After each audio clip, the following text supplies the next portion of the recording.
Humans have encountered countless mythical creatures for centuries, but are these beings just legends or did they actually roam the earth? Watch till the end to discover the truth. Number 7. Unicorns. We hear about unicorns in fairy tales, but where did that idea come from? Thousands of years ago, people in the Indus Valley drew a one-horned animal on small stone stamps. Some believe they were just myths, but a real animal similar to them once existed. During the Ice Age, a massive beast called Elasmotherium roamed the land. It looked like a rhino, had a horn as tall as a person, and was one of the largest animals humans ever hunted. But climate change and modern humans led to its extinction. So unicorns weren't just legends. We just hunted them to death.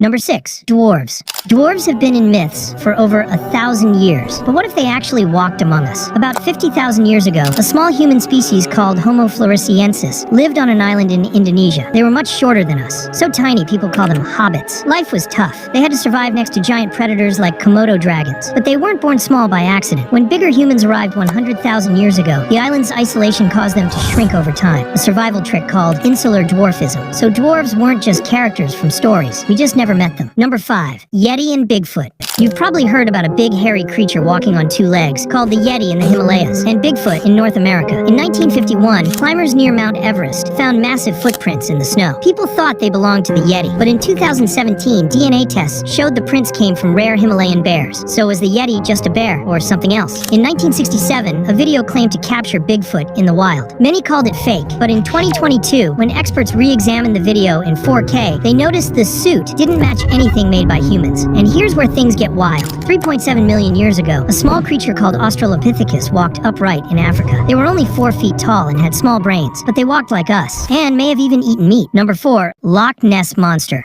People in Scotland have claimed for centuries to see a huge mysterious creature in Loch Ness with a long neck and a dinosaur-like body. But despite sonar scans and underwater cameras, no one has found solid proof. Therefore, most scientists think the monster is a mix of hoaxes and mistaken sightings. But millions of years ago, something very similar did exist. The plesiosaurus. It wasn't a dinosaur, but it lived at the same time. With flippers like paddles and a neck as long as a giraffe's, it ruled the oceans for 150 million years. Then, like the dinosaurs, it vanished in a mass extinction. Therefore, if plesiosaurus went extinct so long ago, so how have people seen it in Loch Ness for over 1,500 years? The logical explanation is that someone found a plesiosaur fossil and mistook it for the Loch Ness monster. Number 3. Giant serpents. Giant snakes show up in stories across the world, from Jormungandr in Roman tales to Vasuki in Hindu myths. But these monsters weren't all make-believe, because scientists found fossils of Titanoboa, a snake as long as a city bus, and Vasuki indicus, which was even longer, nearly 50 feet. Titanoboa lived in South America's swamps and crushed prey with its body. Vasuki was found in India, which links it back to the ancient stories. Therefore, scientists named it after the legendary serpent. So these weren't just giant snakes in myths. They were real hunters, bigger and scarier than all the animals alive today. Number 2. Dragons. Dragons appear in legends everywhere. In Asia, they are often shown without wings and soaring through clouds to control the rain. Meanwhile, European dragons are winged and known for breathing fire. Some believe these tales began when people found huge bones and imagined dragons. But millions of years ago, something just as amazing ruled the skies. Quetzalcoatlus. This flying reptile stood as tall as a giraffe and had wings wider than a school bus. It didn't flap like a bird, though. Instead, it launched itself into the air and soared like a glider. Some scientists think it also hunted on land, using its long beak to snap up baby dinosaurs. So what happened to it? The same asteroid that killed the dinosaurs wiped it out too. But its legacy lives on in hawks and eagles, just smaller and less terrifying. Number 1. Cthulhu. Cthulhu is a creepy sea monster from a 1928 horror story, said to haunt dreams from the depths of the ocean. But long before that tale, real sea monsters ruled the deep. One was Tusoteuthis, a massive squid-like creature that reached 40 feet long. That's 2 giraffes laid end to end. It had a hard shell inside, which made it stronger and faster than modern squids. It hunted giant fish and even baby marine reptiles. But like many others, it disappeared when the asteroid hit 66 million years ago. Cthulhu might be a story, but Tusoteuthis was real. And here's something to think about. We've explored only 5% of the ocean. So if monsters like that existed before, what else is hiding in the dark? But there's something I didn't tell you at the start of the video. Every creature I mentioned is nothing compared to the unbelievable ones that actually exist. I showed them in my previous video, so click here to watch.